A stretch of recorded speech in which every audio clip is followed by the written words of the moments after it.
Hello বন্ধুরা, জীবনে অনেক টাফ রাইড করেছি, অনেক পাহাড় পর্বত চড়েছি, কিন্তু আজকে এই পাহাড়টা থেকে নামতে ওঠার সময় তো অনেক কষ্ট করে উঠেছি, কিন্তু নামার সময় আমার জাস্ট খুবই রিস্কি জোন ছিল। সেইখান থেকে টার্ন রাইড করে বেরোচ্ছি, দেখো রাস্তাটা।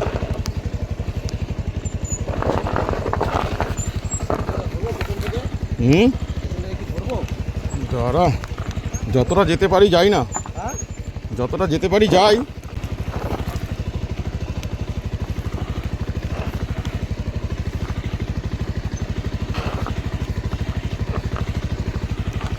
এখানটা অসুবিধা হবে না, হুম প্লেন জায়গাতেই অসুবিধা হবে, যেখানটা বেশি বালি রয়েছে। হুম হুম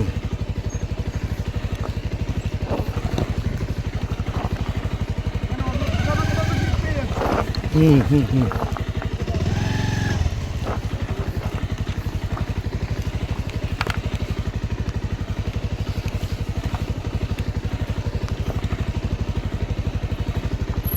এই সাইডটা হুম।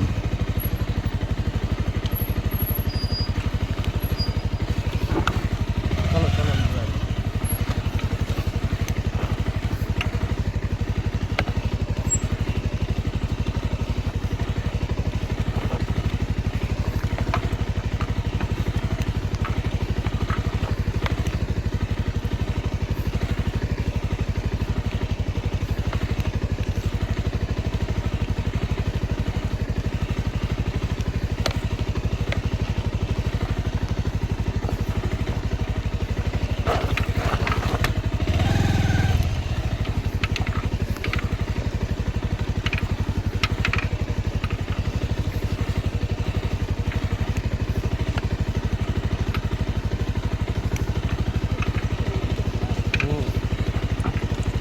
এইখানটা ধরিস তো।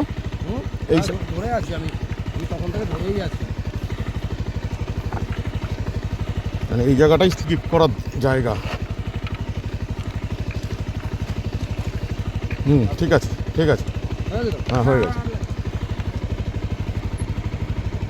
খুবই টাফ, এই রাস্তাটা ছিল পুরোপুরি একটা পাহাড়ের মন্দিরে ওঠার রাস্তা। জাস্ট সোজা 60 ডিগ্রি অ্যাঙ্গেলে রাস্তাটা উঠেছে, পাথরের খড়বড়ি রাস্তা। আমাদের সঙ্গে 4 চাকা ছিল, 4 চাকা গাড়ি নিয়ে উঠতে পারেনি, কিন্তু আমার অ্যাভেঞ্জার গাড়ি জিন্দাবাদ। আমার অ্যাভেঞ্জার গাড়ি কিন্তু আমি বাইক নিয়ে উঠে গেছি ওপর পর্যন্ত, এবং সেখান থেকে নেমেও এলাম সুস্থভাবে।